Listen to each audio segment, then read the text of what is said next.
This is the story of ex-Los Angeles gangster Stanley Tookie Williams, Part 2. According to reports, by 1974,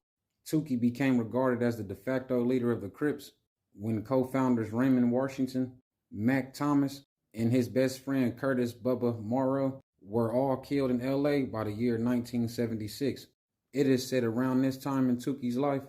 he would begin living an ironic double life in which he worked as an anti-gang youth counselor in Compton during the day while serving as the overboss for the Crips during the night. It is also said around this time in Tookie's life, he would begin studying sociology at Compton College. According to reports, in 1976,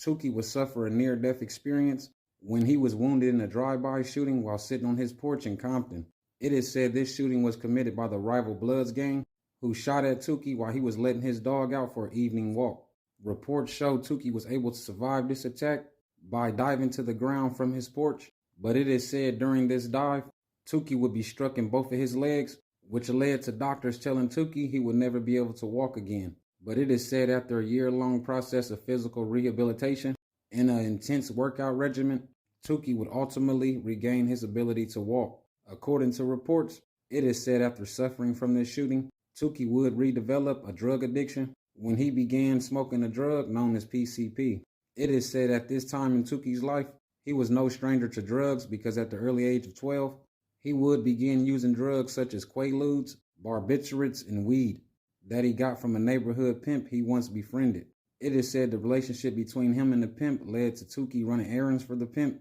which in return the pimp would pay Tookie in drugs or money for his services. According to reports, it is said around this time in Tookie's life, reports show his life would begin to unravel when in 1976, Tookie lost his grandmother to whom he was close with, and a year later in 1977, Tookie would lose his counseling job after he was implicated in a robbery that was committed by two youths who lived at the group home he worked at. It is also said around this time, Tookie was denied the opportunity to compete in the amateur bodybuilding contest after it was discovered he was a gang leader. According to reports, it is said eventually Tookie's gangster lifestyle would begin to take a toll on him, which led to a brief stay in the psych ward of a hospital after Tookie experienced a bad trip while high on PCP. It is said these setbacks that Tookie was suffering from around this time in his life led to Tookie abusing more and more PCP, which led to him intimidating and robbing drug dealers in South Central so he could afford to support his drug addiction. According to reports, with Tookie's drug addiction becoming so big,